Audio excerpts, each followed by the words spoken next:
Bonjour à tous, bienvenue sur Cuisiner Sri Lankais. Aujourd'hui, on vous montre comment faire la pâte de piment.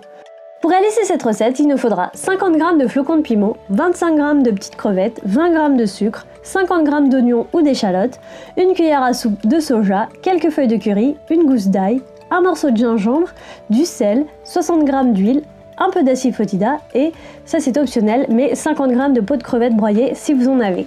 Pour faire ces 50 g de peau de crevettes, il suffit de faire sauter les peaux, têtes, tout ce qu'on retire quand on décortique en général des crevettes. Souvent, quand on prépare un plat à base de crevettes, on ne jette pas tous ces restes, on les met de côté, au congèle ou au frigo pour les garder pour cette recette de pâte de piment.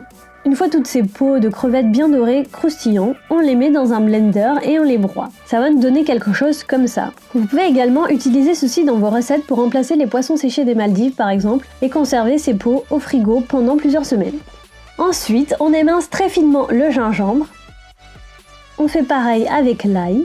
On émince aussi très finement les feuilles de curry. Dans une poêle à feu fort, on met de l'huile de cuisson. On ajoute le gingembre et l'ail écrasé. On fait revenir un peu. Puis on ajoute des feuilles de curry. On mélange.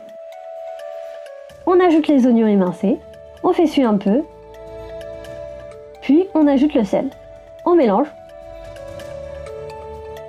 Quand tout ça commence à bien dorer, on baisse le feu pour passer à feu doux, puis on ajoute les petites crevettes. On fait revenir, on ajoute nos petites peaux de crevettes broyées, on laisse revenir 1 minute à 2. Si vous êtes végétarien, vous pouvez ne pas mettre ces deux derniers et augmenter la quantité de flocons de piment à la place. On ajoute les flocons de piment, on mélange bien,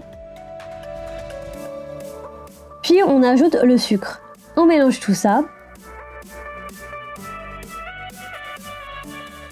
On ajoute ensuite la sauce soja, on mélange bien.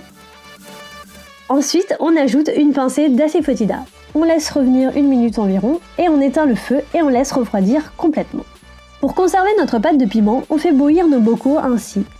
Puis, une fois qu'ils sont bien secs, on transvase notre pâte de piment dedans. On ajoute une cuillère d'huile d'olive dans notre bocal pour que notre pâte ne soit pas trop sèche. Si vous préférez votre pâte de piment plutôt sèche, vous pouvez ne rien mettre. Cette pâte de piment se conserve plusieurs mois ainsi, et c'est meilleur que ceux en magasin.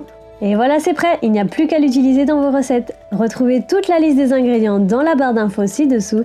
N'hésitez pas à liker la vidéo si vous avez aimé cette recette et vous abonner à la chaîne. Bon appétit et à bientôt!